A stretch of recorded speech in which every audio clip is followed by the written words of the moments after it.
addressed to former Senator De Lima. During your time as chairperson of the Commission on Human Rights, when did you start serving as the chairman of the Commission on Human Rights, if I may ask? I was appointed in 2008 Up to 2010. to 2010. All right. When I was appointed as the Secretary of All right. Justice. Did you conduct investigations regarding EJ case? Yes, Madam the CHR and bank All right. conducted a public inquiry right Right. there in Davao City. May I know kung ano-ano po yung mga lugar na inimbestigahan nyo tungkol sa EJK? Yung tungkol pa sa lugar, it was actually the entirety of Davao City because of the phenomenon of GDS. At inimbitahan nga po namin the former mayor who appeared and acted as resource person, and mga ilan-ilan na mga opisyal, maraming opisyal actually, the city councilors, barangay chairmen, PNP officials. Only that, halos wala na nag-appear dun sa mga nakausap namin discreetly, confidentially, who shared their knowledge about the DDS. These are also self-confessed DDS members, just like Edgar Matubato. Kaya lang po, in the 2009 inquiry, wala pa po sila Edgar Matubato and Arturo Las Cañas. Na-mention yung mga pangalan nila, pero wala pa po sila doon. Hindi pa ho namin sila na-access at hindi ho na-present doon sa DDS inquiry. So wala ho kayong results ng investigation.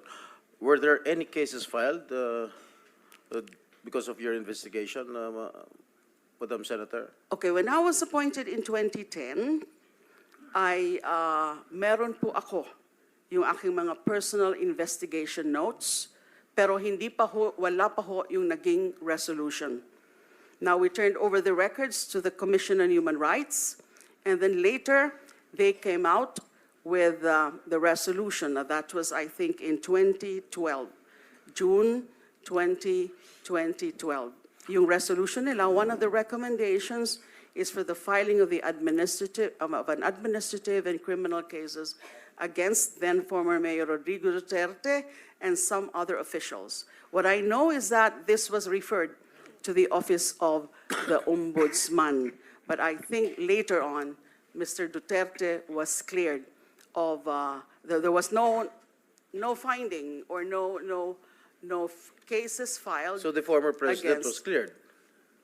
Am I No, correct? it was not really cleared because I think, if I'm not mistaken, the main reason why no cases were filed with the Ombudsman against former Mayor Duterte and then President Duterte is that nung linabas na po yung from the Ombudsman is he was already the president.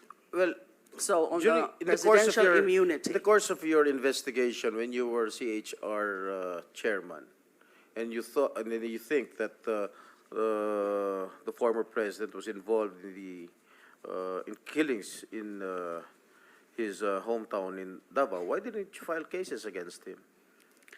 The investigation was conducted, but the problem was that those who were in the know, yung konti ho na mga self-confessed DDS members at that time, they're not willing No. to When testify. When you were DOJ secretary, why didn't you file a case against the former president?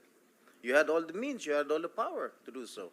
When you were secretary of the Department of I Justice. actually referred the matter of when Edgar Matubato came to us for witness protection. I refer ko po uli yung the DDS matter So what to happened? the wala po. Wala po. Bakit wala? You were a very, very powerful member of the cabinet during the Aquino administration. You did not do anything? It's not To that I pursue did the not case? do anything. To pursue It's the just case? that I asked the NBI to pursue further the investigation. Pero wala na po na na i-submit sa akin na report, they were telling me that they had also so much difficulty accessing possible witnesses at the time. All right, one more thing, Madam former Senator. Why is it only in Davao that you had this investigation? Bakit Davao lang? Why were you so focused and why are you so concentrated in investigating Davao? We were focused on investigating the so-called DDS phenomenon because we have read some reports about it, foremost of which was the report of the UN Special Rapporteur Philip Alston. And he did come out with that report citing certain findings of the UN Special Rapporteur Philip Alston.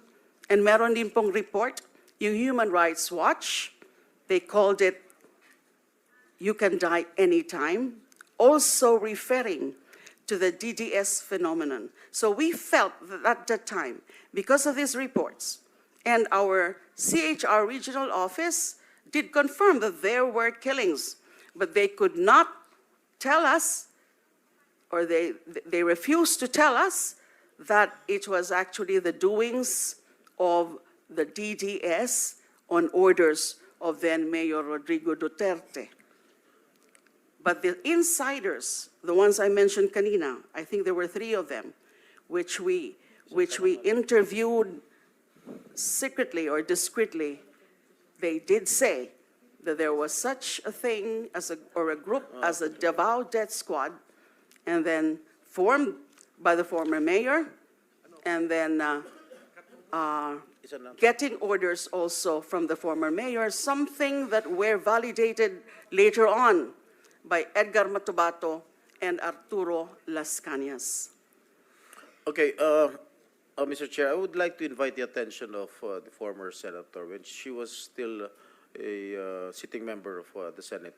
With regard to the committee report of the Committee on Justice then, for the years, if I may read, for the years 2001 to 2009, under the Arroyo administration, 91,762 killings were reported, or an average of 10.196 killings per year, 850 killings per month, or 28 killings per day.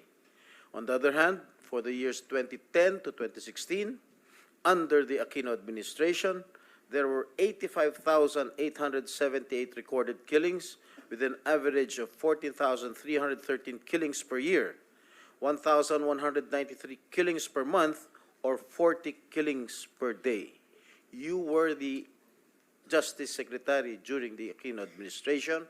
Why did you not investigate these killings?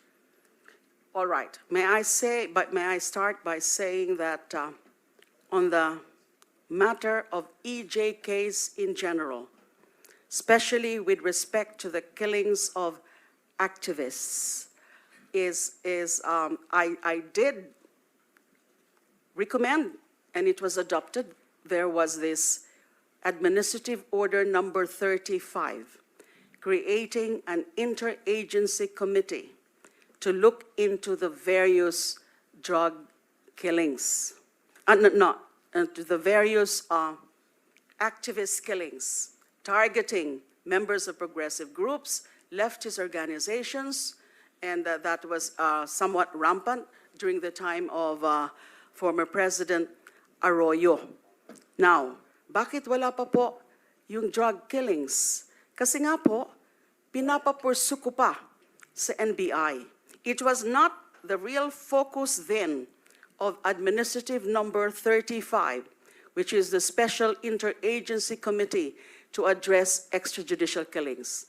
Now, talking about the Gordon report, you mentioned the Justice Committee report, which was subsequently headed by former Senator Dick Gordon.